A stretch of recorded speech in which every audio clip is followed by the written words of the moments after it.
And we're back. My name is Victor Corona, and I'm being joined by Gilbert Manzano from SI, who covers the league, the NFL for SI. Gilberto, how are you doing? Are you sunburned being out in Thousand Oaks covering this joint practice between the Raiders and the Rams today? Yeah, when you said covers the league, you should say attempting or trying to or somehow trying to manage to get by to cover the league because I somehow or not somehow I decided I signed up to say, you know what, people, my bosses, people being my bosses at SI, I will do a takeaways from the Raiders and then I will do a takeaway from the Rams, and I figure out, wait, I can't be in multiple places at once because then you have Jimmy G against the Rams defense, and then you have Stafford against the Raiders defense. I'm like, I can't really break in half. But the good thing, Victor, in Thousand Oaks, they had like they put the reporters in the middle of both fields. So it wasn't as hard as you think it could be. But yeah, I did try to manage to cover the league, and I am sunburned. As to answer your original question, and I don't know how I did it as a beat reporter because I felt like every single day how did I manage that? But this is my first time going to training camp practice in a week, and I'm pretty fatigued and tired. But I am here, excited to be a part of House of Horns, and joining you and to talk some Rams. Yeah, so we're here, House of Horns. We're glad to be back. I know we haven't been around for a while here in studio. Last week we were at Rams training camp, as we talked about. You were at joint practice today, and we'll get into the preview. We got all that covered for you guys today, but I just wanted to get some stuff out the way in terms of giving you guys what else we have available for you guys on the Compas on the Beat Network. We have the big show. We talk Rams. Yeah, Compas on the LA Beat. Go check it out. The guys talked about what's going on with. They kind of did a recap of Chargers Rams there. And then we have Compas FC, where if you're a soccer fan, go and check that out. And then what's up, Bolts? And in case you want to find out some fantasy questions out there, there's also that. And then uh, Fernando Ramirez just did our compa just did a interview with Andy Holloway from the Fantasy Footballer. So if you're looking for fantasy advice, go make sure you check that out because he's got you informed. Did I forget anything else, Gilbert? No, you got to cover fantasy football, soccer, and a bunch of stuff on Combos on the Beat. Just make sure to follow Combos on the Beat. That is our main channel. But if you want all your Rams coverage, you're in the right place. And if you're just checking out the channel and you're iffy about us, I'm sure we'll convince you. I think. Subscribe and then tell a friend. Oh, what's the slogan? I haven't said it in a minute. Be a compa, tell a compa. There you go. There we go. But before we get started, and I ask you about the joint practice today, Gilbert, do you feel like you're in the best shape of your life in terms of the podcast? Are you ready for the season? No, the one positive, Victor, about being a daily beat reporter covering a training camp practice every single day, it's tiring. The one positive though, you do get in shape. You do lose some weight. I did not get that luxury this time of year. So when I was standing today at the Raiders Rams joint scrimmage day one, by the second I was like, hey, why is my lower back kind of hurt? Why is my lower half hurt? So that tells you I don't work on legs. So you know how people tell you don't skip leg days. I am Yeah. definitely the people they're talking about. It's me, and I felt it today. So I am not in the best shape of my life. But doing the camp tour, being there half the time, I was like, okay, I'm glad 'cause I killed some calories, and because you know what people say, right? It's like if you get 10,000 steps in a day, you did something right. You don't have to go to the gym and flex your muscles like Max Crosby did to Aaron Donald today, by the way. But you get the steps in, that's good enough, and I did it today. Oh, well, there you go. That's a nice segue to get to the Rams and Raiders joint practice down at Thousand Oaks, which was a hot day today here in the San Fernando Valley. So, and it got kind of heated there between Max Crosby and Cam Akers. What was your vantage point from what happened there today? Yeah, and in a way, I'm kind of glad a fight broke out. And by the way, somebody from the Rams PR asked me, "Hey, what's the over and under for fights?" And I said 2.5. He's like, "Really? You think it'll be a fight today?" I'm like, "Oh yeah, for sure." So there Oh was yeah. one. But yeah, and also, anytime that happens, it takes a spotlight on Twitter. I don't know what you saw, Victor, but I'm sure it blew up, and then people It had to did. ask Max about it, and Cam Akers got kicked out, so it became a big deal. But it kind of takes away from the scrimmages, and we'll get into all the stuff that occurred. But let's get it out the way.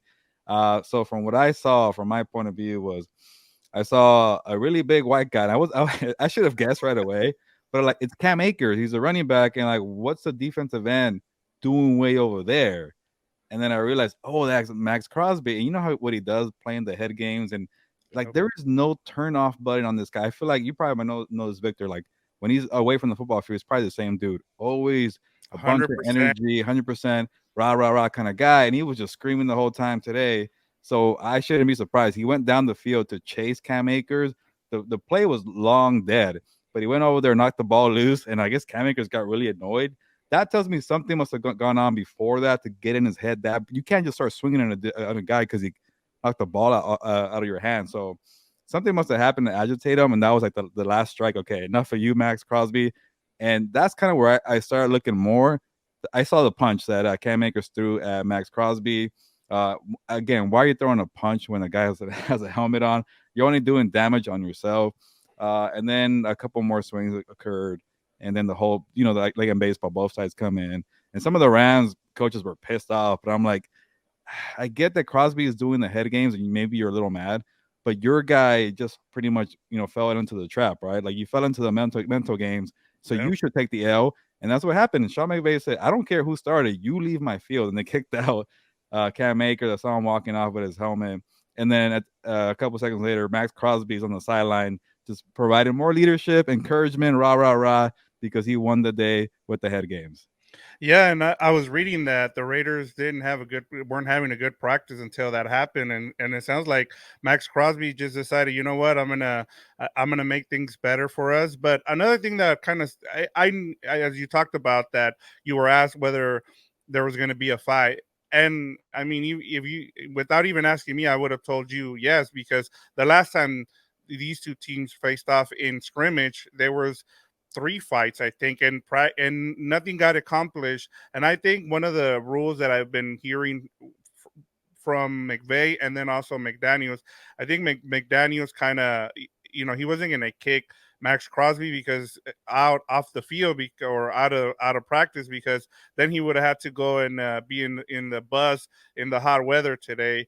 But in terms of McVay, I think he said he talked about that was his rule, like, hey, Yeah. if you get into a fight during these joint practices, you're gonna get kicked out of the field. So, and that's what happened. I wasn't surprised. And he I threw the know that. punch. If you throw the punch, I think automatically you get disqualified. Exactly. So I knew once that happened, and everybody's been waiting for fights. It's hot out there. I don't blame them, and I think Max Crosby just got to him. I'm sure I wasn't there, but I've heard he was just yapping at everybody. I saw a quote from Stafford Yeah, saying yeah. he was in his ear the whole time. Like, so I'm not surprised. I think Cam Akers finally had enough and was like, okay, I'm done. Yeah, and it's funny you bring that, Victor, because like I did see mixed reports, and it depends on your opinion, like, who had the better day or not. I thought both teams, did what they had to do, and that them obviously get better, get some work in, because you're not going to do it in the preseason when it comes to the starters. But it felt like the Raiders, like their top heavy roster, like Max Crosby's going to put on a show. Same thing with Davante Adams, but after that, you're correct. I saw more people involved from the Raiders side and getting more more opportunities, more plays, because we could get into it eventually, but Max Crosby destroyed the Rams offensive line. Like he was doing everything by himself, but then after he left, it kind of became like more guys were doing more work there, and I'm like, okay, maybe they do have some depth here. And then on the flip side with the Davante Adams, like he was just having a day, and it was an entire good day because Tre Tomlinson did something. We'll get into that too, but he was just kind of putting on a show. But after that, it felt like there's like, hey, we have more playmakers on the Raider side, and that kind of is concerning because I even asked Sean McVay. I said, hey, I know you're trying to get ready physically, but you're thinking a way having Max Crosby here. Does that help you with the mind games? Where like because it come the season, remember that game, Victor? It was the Raiders and the Rams who had that dumb penalty, Jerry Tillery, and it just changed the momentum. Like you cannot make dumb mistakes when somebody's egging you on. It could backfire sometimes. Remember Patrick Mahomes on Max Crosby. So Yep. you never know when it comes to trash talk. But don't be the guy throwing the punch, getting kicked out, doing dumb mistakes to wake up the other side. And that's kind of what occurred today. And it kind of took some of that air out of the Rams because they were having a good little practice too. And then you could tell Sean McVay was pretty, he did not want to talk about it. I kind of surprised him by changing the question about Crosby, and he opened up a little more. But you could tell he was like, "Don't ask me no more about the fight." Yeah, and it's understandable. I mean, he's got a young team, and you're gonna have these growing pains, and you might as well go through it. I kind of wrote down in our notes about Tre Tomlinson and the fact that you brought up Davante Adams, and I thought they threw him to the fire, from what it sounded like. And I mean, he got beat a couple of times by Davante Adams, but he had a nice breakup towards the end, and I think that's honestly that's a good it's a good tell as to what's going to happen for the Rams this season. I know there's not a lot of expectations with this team, and I think you're kind of seeing it even with the Raiders. There's not a lot of expectations with them, but as you talked about, they're a heavy loaded team, and so for them to be able to kind of I what would be your the best way to describe this? Like they kind of bullied them today. Would you say that? The Raiders on the Rams. Yeah. Yeah, in a way, because yeah, they like I mentioned, they have the star players and they're veteran and experienced. But you know, like the funny thing is, I forgot that number six is no longer Darion Kendrick. That kind of shows me about me being stuck in 2022. But I kept saying like, okay, I gotta find my roster because number six is actually flashing. He's popping like I know he's getting beat by Devontae, but I just love how competitive he is to make him like if Devontae makes an acrobatic catch and he has like this large catch radius and like Victor, like I'm not kidding. Like Devontae was throwing his body all around the field. He lost his helmet like 3 times. Like he was fighting for these grabs, and you know who was making it tough? Tre Tomlinson. Once I got my roster, I was like, okay, there we go. I know the rookie, the 6th round pick from TCU, who we shouldn't be surprised because Tomlinson has so many awards at TCU. He's just a small dude, 5'9", one 5'9". eighty. He's Yep. losing that battle to the size to Devontae, but he made it tough, and it kind of reminds me of on the Chargers side. Every time I go to the Chargers, Asante Samuel Jr. just smaller but feisty, and if you make life harder for a wide receiver, eventually the numbers are going to even out. You're going to lose. And Victor, I don't know if I'm jumping the gun here on Tre Oh, Thompson. Am I? go ahead. Because I want to give you a nugget because the most impressive thing for me for Tre Tomlinson, he got beat. I'm not gonna say badly, but it was one-on-one coverage against Davante on the left side, 2-minute drill. They're moving the ball up the field. It wasn't those things where you make a play, you get out the way. No, they're gonna go up the field and see how things develop in a kind of a game like setting. And if you're Jimmy and G, you're gonna take that matchup every single day, one-on-one on a rookie. He throws a jump ball and Davante beat him, and they're already suddenly in red zone. But 2 plays later, they tried it again. Jimmy to Davante in the end zone. And who was there for the PBU? Tre Thompson. So to me, he did not dwell on a mistake. He did not say, "Oh, I suck here. I have a loss here to Davante." No, he kind of forgot about it and made a play, and he made him settle for a field goal. That could be big in a game, right?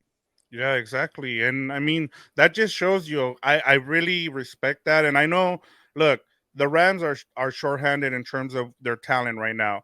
You have a bunch of rookies, undrafted guys. You're gonna throw them to the fire now. Like they've shown they can develop these guys, and this is the way you do it. Hey, look, there's Davante Adams, the best route runner and the best route running receiver out there.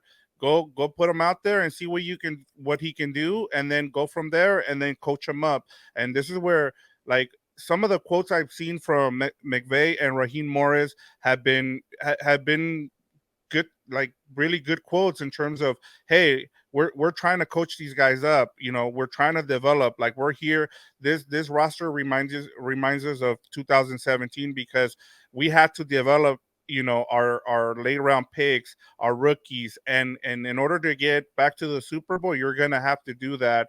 And that's what you have. And then that gets me to my next question, or kind of segueing to Byron Young, because that was another guy you talked about in your story about him flashing. And I when we were at a Rams training camp on Sunday, I he my only concern with him was he was a little bit thin, like he was going to get run over. But in terms of the passers, as we saw against the Chargers, he's got great get off, and I just wanted to get your thoughts on Byron Young today. Yeah, no, you're right. Like he has kind of a slimmer frame, and like I think you even brought this up, but like, it reminded me today that he kind of looks like Leonard Floyd out there, right? Yes. Different jersey number when he has a zero, he pops, but the same kind of body frame. maybe not as tall. No, actually, not as tall. He's 6'2", and I want to say Leonard's like 6'3", 6'4", but he kind of has that frame. And maybe that's what the Rams like, more athleticism on their edges there. But I go back to what you've mentioned before. Like when it comes to a running game, and you go to his side on the edges, and you can't kind of set the edge, they're gonna keep running and attacking that side. It's hard to assess that, and even in a joint scrimmage, they don't really run at full speed. You don't want to hit people. Like the physical side is not really there, and I know they try to simulate that in a joint scrimmage. Even then, it's kind of hard. I saw a couple runs like sweeps to his side, and he kind of got pushed back a little bit. So that the kind of the technique, the discipline, that's going to take a while. But he was getting some pressure, as a when it comes to actual pass rushing, and he's tall, he has some nice moves, and you could tell that Sean McVay is actually starting to like what he's doing, because it sounds like in that preseason game he was gassed out, but he was showing a lot of effort, and that's what he has. Like he's a lot of maybe a lot of untapped potential, where like he's just kind of banking on that athleticism and a little bit of a kind of basketball frame to help him win on the edge. But like if you're facing some of these chippers or some of these extra blockers or running backs coming at you, like you're gonna get pushed back. But in terms of just creating pressure in obvious passing situations, he was doing it. I was like, oh, number 0, and it's easy to see his number because jersey Yeah. 0. I was like, okay, he's flashing, he's popping. And then they asked him, Sean McVay, after practice, like, you know what, he was out there winning a handful of times. And if Sean McVay is saying that, he tends to be honest when it comes to this time of Yeah. year. If somebody's kind of like not doing well, it's like it's gonna be a big day for this guy. When the guy's doing well, it's like I love this guy. So I think so far he is going through that rookie learning curve, but the last week has been pretty good for Byron Young. Talking about uh, players who McVay have talked about, one of the players who also got a lot of a lot of praise from McVay today was Tutu Atwell, and it sounds like he's doing really well. He's acclimated. It looks like they're also running a lot more plays for him. And it feels like they finally found how to use him. What were your thoughts today in terms of what you saw at from him at the joint practice? It's tough, Victor, because I was there every single day last year, and I'm like, oh, he's making plays, and then the season comes, he's like, he makes plays, but every now and then, like, are you gonna get to a point where you're a consistent playmaker? And his rookie year, like, he didn't really do anything. He got hurt, and he couldn't really crack the rotation. And then last year, we saw it. It just happened every 3 or 4 games. Like, you got to Right? do more. And right now, I think they're really trying to push him to be that stretch the field guy, the number 3 guy. It kind of feels like, come on, like now or never. It's gonna be your year, Tutu. And again, I'm rusty because I haven't been around as much, but like I forgot that he changed his number from 15 to 5. So I kept seeing 5 pops, and I'm like, I should know because it's a smaller dude and it's Tutu Atwell. So he was making plays, and I think Stafford had a very nice deep ball to the right sideline, that 2-2-1. So, but that reminds me that I saw the same thing last year. Like I'm in that phase where like, all right, dude. So we've seen enough for you. Like we got to see him more in a real game. So, but they are trying to really, hey, we have a spot. Just prove us right. And it says a lot because, like we mentioned before, Demarcus Robinson's making plays. Even a guy like Tyler Johnson's making plays. Nakua, I keep saying Nuka. Puka Nakua, he is still making a lot of plays. Van Jefferson's out there, and Victor, it might be a problem when Cooper comes back. Yeah, Cooper, Van, Tutu, Puka, Demarcus Robinson, Tyler Johnson, Ben Scarana, Lance McCutcheon. You got 8 guys, and I don't know about McCutcheon making it, but I don't even a think guy like so. Ben Scarana could be on the block because Tutu's getting more opportunities and Puka's doing well. So, and Demarcus Robinson, kind of a nice surprise. So, I'm very intrigued about the wide receivers, but again, I'm not gonna go and say a lot of good things about Tutu because I've seen this before, and I want to see it in a real game. And I appreciate that because at least you were there all of last season, so you know what to look for in terms of what was seen today from Tutu Adwell. It was just it was a bit different just to hear it from McVay. So that's Yeah. why I wanted to ask you about it because you were there. I mean, I'm just reading some of the stuff that's coming out of there and some of the quotes. So I'm glad you were there and you can let us know where he's at. But another person that I kind of wanted to, before we move on to the preview against the Raiders, that I wanted to talk about, and it caught our eyes when we were at Sunday training camp practice, and I told you we kind of talked about it on that show, was Joe Noboom playing that guard. and it became a big deal right after we were done recording, because apparently they hadn't told anybody that they had moved him to, I think it was right guard at the time. And we get to today and he's not practicing. It sounds like he's injured. And then McVay said he's not practicing the rest of the week. What are your thoughts in terms of what the future holds for Joe Yeah. Nobu? Yeah, so it's that time of year where they don't have to tell us or specify what the injury is. But when he said a setback, the first thing I thought about was a setback with the torn Achilles that he suffered last year, and that's not an easy injury to come back from. So like maybe like he's trying to push it. He's in a competition for left tackle. He got paid big money last year. Maybe he just kind of put a lot of pressure on himself, and then he had a setback. So that's my guess of what happened. Again, we don't know because there's no injury report. But we saw kind of the sprinkles there, right? Like being a guard and Alaric Jackson being the left tackle, and I don't know, it just doesn't bode well when a guy who's making a lot less more money than you to be having this big edge at left tackle, and then in the competition you're in, you know. And the same thing with Jackson. Like I'm iffy about this offensive line because Jackson did well for like 2 or 3 games before he got hurt, but also it was like this offensive line was so terrible that we'll take anything at this point. And that's kind of what Jackson provided a year ago. Is like even if that kind of that flash was gonna do well, like how like you got to be a really good left tackle in this league when you're facing, like, for him. Luckily, Max Crosby was on the right side facing Rob Havenstein, and that's a good matchup because Rob has been in the league for a long time. But like you won't always get that. Like maybe they might move in a real game. They might move Max Crosby to expose you. You're kind of the one that's struggling on the left side.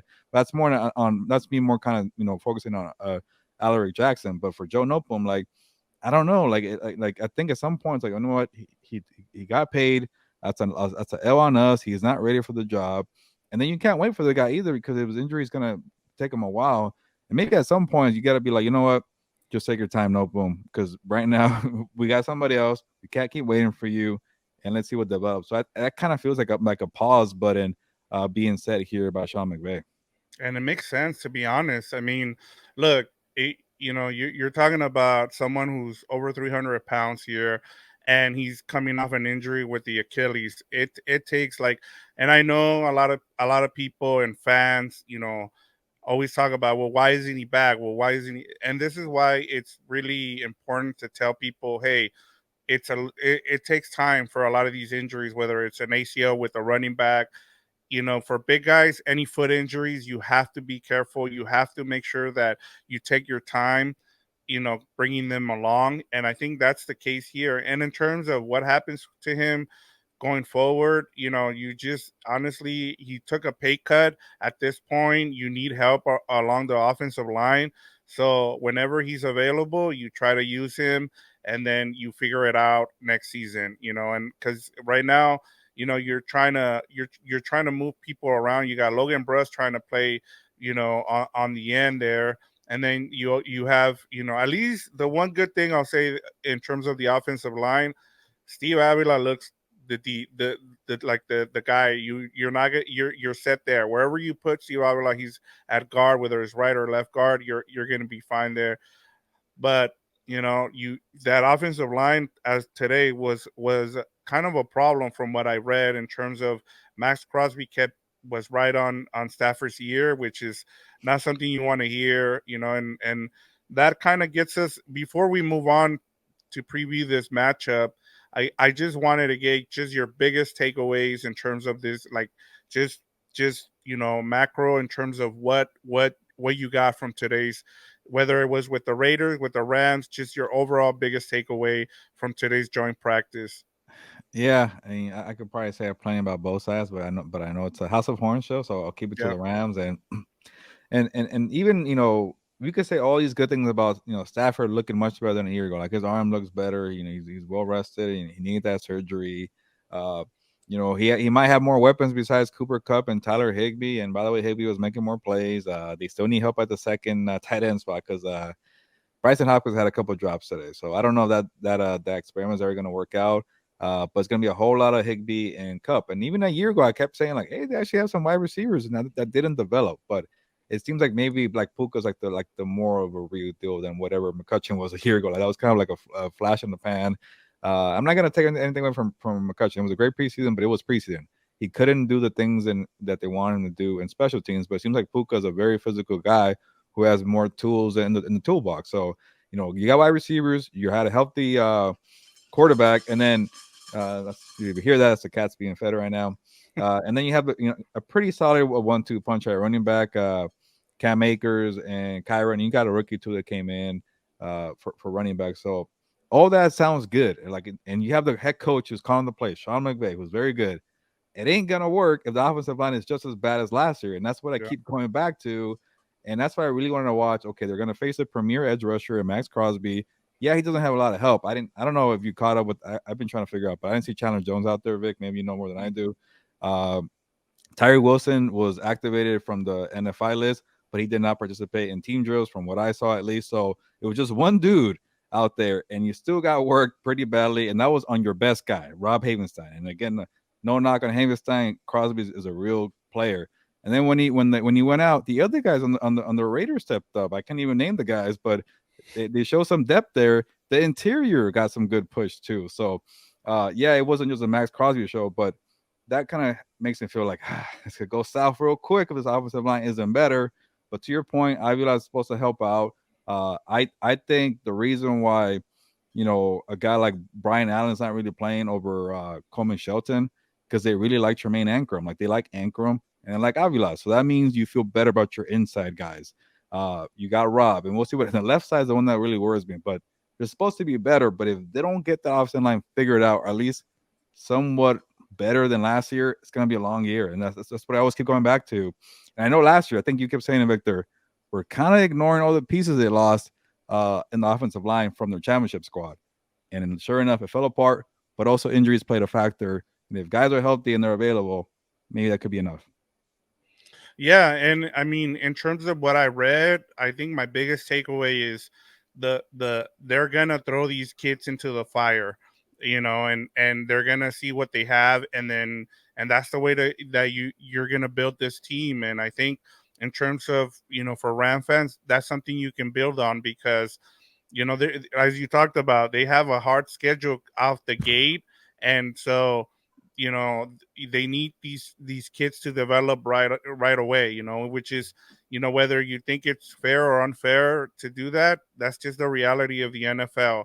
When you spend so much money, you're top heavy with Aaron Donald. I think my biggest disappointment now, and I don't know, I know you didn't bring it up, but as soon as I saw you report on it, the fact that Aaron Donald wasn't out there, I was Yeah, like, yeah. man, Gilbert's 0 for 2. He still hasn't seen Aaron Donald as well. So maybe they're just saving him for when the bullets count, and we'll see him. I know we will see him week 1, but I doubt we're gonna see him in preseason. And then with Stafford, just to see the fact that he's out there, and he's the old man on the team, and he's over here providing leadership. It's good to see. But let's move on. Let's preview this matchup. I mean, there's not a lot here to preview. We just Yeah. kind of want to get into what players are you watching in this matchup. I know you're probably not gonna watch a lot of this game. But just in terms of what do you want to see from some of these players, like some players, and then what to watch for in terms of the players, what they do, and what exactly are you watching? The good thing about watching Rams preseason, like a lot of the guys are out there are actually going to play and start for the Yep. Rams. That's how young they are.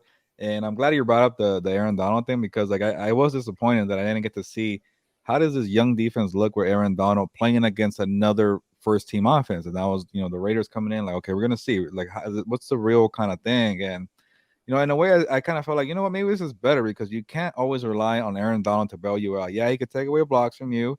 Yeah, he could put pressure. It creates turnovers, and you don't have to defend as much when you're in the back end of the defense, the secondary. So even just being one man, he helps out a lot. But what if something happens to him, or just also he's not a guy who could be in 11 plays at once. He's obviously he's superhuman. I'm not like I really believe that. Yeah. Uh, but okay, what can you do against when you're on an island against Davante Adams and they're just picking you back and forth, back and forth? How do you adjust? What can you guys do? Can you put pressure on Jimmy G to stop going that way, things like that. And I think today there was some potential and growth, and that's where I'll go with here. Like it's the same dudes, but like we've been talking about Byron Young. Like I want to see him defend the run. At least in the preseason, you can see more of that, right? It won't be like the top team, but you see more of it. You don't really do as much in the scrimmages because it's out of protection there. And then Kobe Turner, like he actually flashed to me, and it's hard for big guys to really flash. Like if the pocket's kind of collapsing and moving a lot, okay, the big guys are doing something. But he was in the backfield pretty often. I saw 91 and 0 celebrating together, so that's a good sign because they're going to be two starters there. So if I see more of the defense and Tre Tomlinson and I know we talk about the rookies a lot because we have to. They're not playing anybody else, but it could be maybe a very I don't want to say special yet, but a very intriguing rookie class. So to watch Tre Tomlinson and Byron Young, even a guy like a second year guy, the Kobe Durant, not the Kobe Durant. I want to see more of these guys. What can they do? They brought in John Johnson. I thought he plays because he's a veteran, but now you got some kind of like a mix with Ernest Jones, Johnson, Jordan Fuller with all these young guys. So again, I kind of want to see more of this young defense. Yeah, and I'm right with you in terms of seeing the young guys. I want to see Tre Tomlinson. I want to see Puka Nakua. Like I want to see how they And before I kind of get more into these two players, I wanted to ask you, um, has preseason changed in terms of are they gonna do you think the Raiders will play their ones because or the Rams play some of their ones? I know we're not gonna see Aaron Donald, but Yeah. do you think is game two now consider the game where you see some of the starters, or is it game three? Because remember back when it was the 4 game format, it used to be game three and then everybody sat for game four. Yeah, I think with the Rams that they kind of have to, but with the Raiders, I feel like I don't think they should. Like I think your top guys shouldn't play, and that kind of. But then again, if you're the top Raider guys are not playing, why even put your starting players on the Ram side? But again, it's more about repetition and more about practice and growing pain. So they're so young, but the Raiders don't have to. But another reason why I feel like a lot of starters won't play is because you could tell when it came to work on the team drill side, they went heavy on the starters and they went pretty good on the second guys. There was no third team, no fourth team. You have four quarterbacks on the scrimmages. You ain't gonna play because you know where you're gonna play. You're gonna play in the preseason. So I really wanted to watch Aiden O'Connell because of how well he played against the 49ers, but he barely got any time to be out there because it was all about Brian Hoyer and Jimmy G. So by the way, on the Raiders side, I think it bodes well for Aiden O'Connell that when they went on the main field to play each other, like it's okay, get away from the other field, let's all get together. They actually created a series for Aiden O'Connell. That told me that they want to see more of him. So Aiden O'Connell against these young Rams could be interesting. Then the flip side, I'm not the guy to kind of like panic about a scrimmage, but Stetson Bennett did not look good to me. Uh, a lot of kind of fastballs because there's a lot of pressure coming at him. Not a lot of connections, not being in sync. But remember, in that game against the Chargers, he took him a while to get going. So maybe in the preseason, Stetson Bennett could do something better. But in terms of the scrimmage, I didn't really like what I saw. But it was again one day. Don't get mad at me. But if Bennett, does something in week 2 of the preseason, it could be good. A good sign. But by the way, Victor, I think he might have the backup job because he was second today to Stafford. Yeah, no, and I wasn't like we went to the Raiders training camp and we heard just terrible things about N O'Connell, and then I got to see Stenson Bennett up close and I wasn't that impressed. But then I saw both of them in preseason and they looked totally different than what they did in training camp. So maybe they're just mm, mm, they're better players on Sundays or when game day comes around than they are practice players. So who knows in terms of that? But I, getting back to what I want to see like I was kind of hoping that the Raiders would play their ones, but then as you were talking, it reminded me that there's 2 joint practices. Yeah, It's one more. it's on Wednesday and Thursday, so we're just going to see the backup. So that pretty much answers my question there, and and it's a quick turnaround because it's a Saturday game, so you also need your ones to kind of uh get healthy, and so since I know that the Rams are going to play the rookies, and I want to see Tre Tomlinson, especially after what we heard he did in the joint practice, and then Puka Nakua, I was so impressed with what I saw in training camp. It was everything I had heard, leading up to when we went to go see him, and then seeing him in the preseason game. As you talked about, he looks the part. And I said I don't know if it's fair for me to say this in terms of Puka Nakua, but he looked like Cooper Cup running those same routes, and I know that's not fair to him, but Yeah. he just looks the part, and it's hard sometimes to tell people, look, like, just when you see something in training camp or in practice, then to be able to put it into the game, that tells you that the guy he's going to be a good one, especially now that he's flashing it.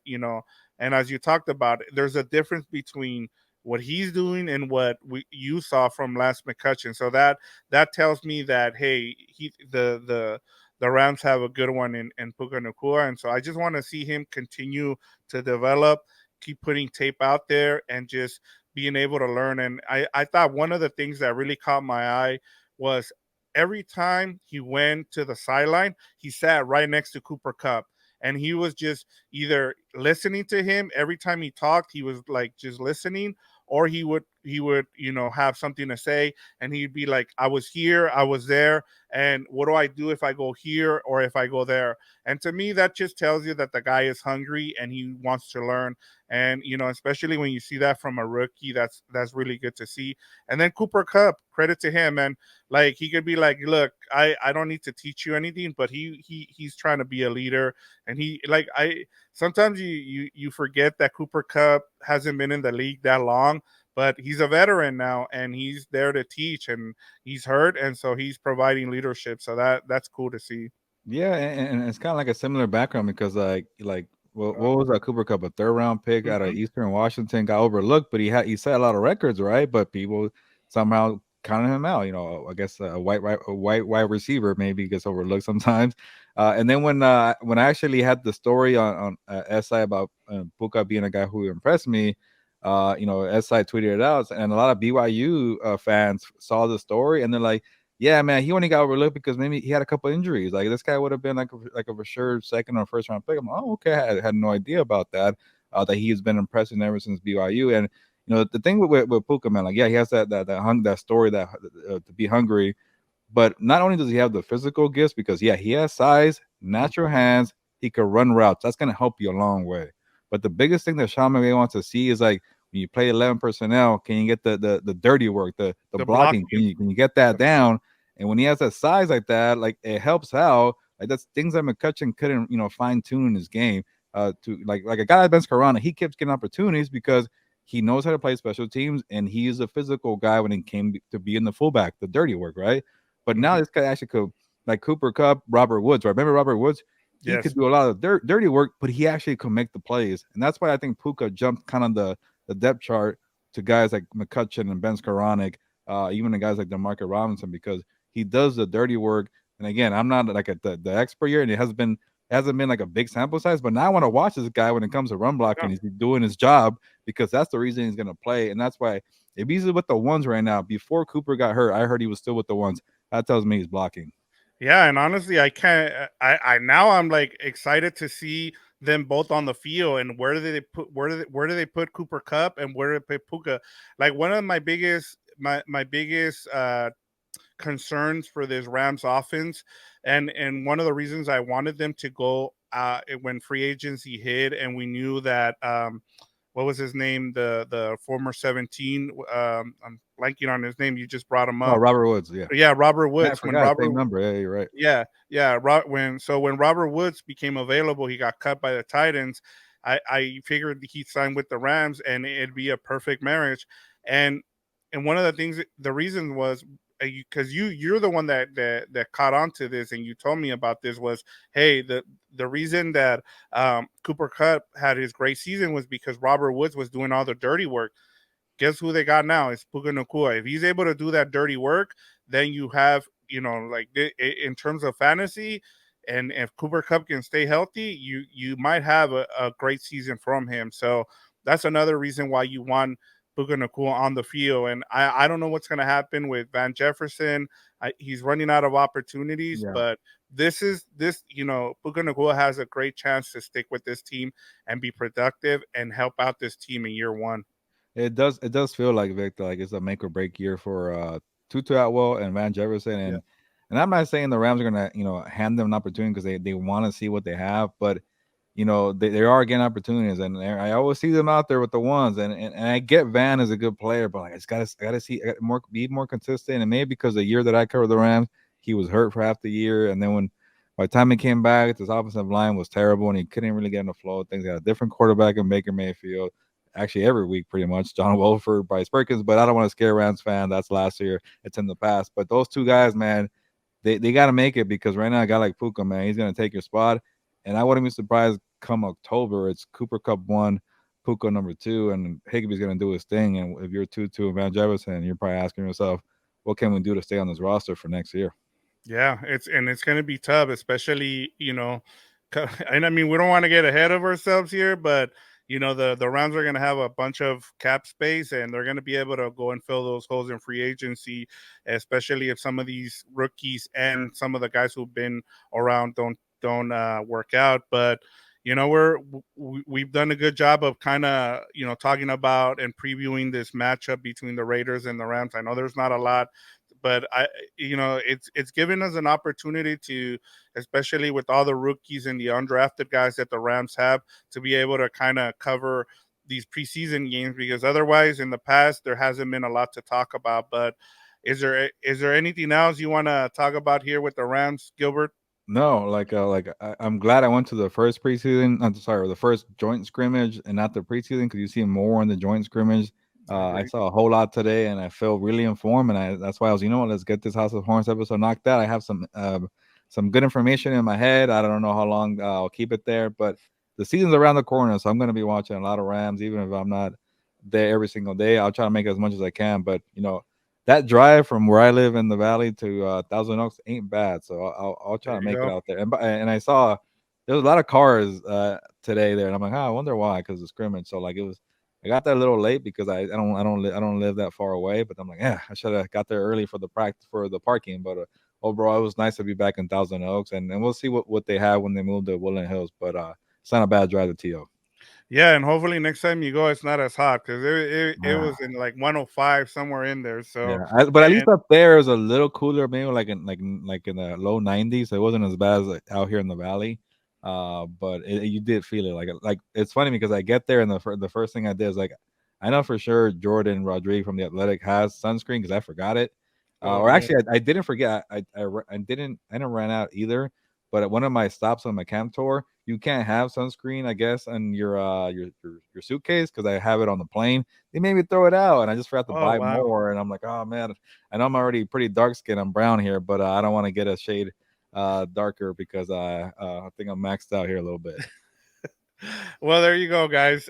We got lucky, in terms of being able to have this show, this episode be available, because Gilbert was out there for joint practice and he got a lot of good nuggets. And can't wait. I know you're gonna be during the season. You'll try to make it out there, so that'll Yeah, be a good thing for us, because we're gonna need it in terms of providing information as we preview the matchups throughout the season for the Rams. But I'm excited, man. Like I know you talked about, I asked you about being in your best shape. I'm not there yet. I'm trying to, you're giving me you're letting me kind of host here, so I'm trying to get there. I'm jumping into the deep end, but I'm glad we got this episode done, and so that's all I have for you today, Gilbert. So if you want, go yeah. ahead and close us out. Yeah, and then the last thing, if you've been watching for the last 43 minutes, leave a comment. Let us know your thoughts about the Rams training camp so far. Anything that you heard from our analysis. If you liked it or you didn't, just leave a comment because we gotta get the YouTube algorithm back on our side because we haven't done enough videos to kind of get these videos popping out there. So any type of engagement would be helpful. And again, the season's around the corner. We're not sure how the schedule's gonna look, but I think back to like we did last year. Preview of the game, which we're doing right now, for which doesn't really count. It's preseason, but we're doing it right now.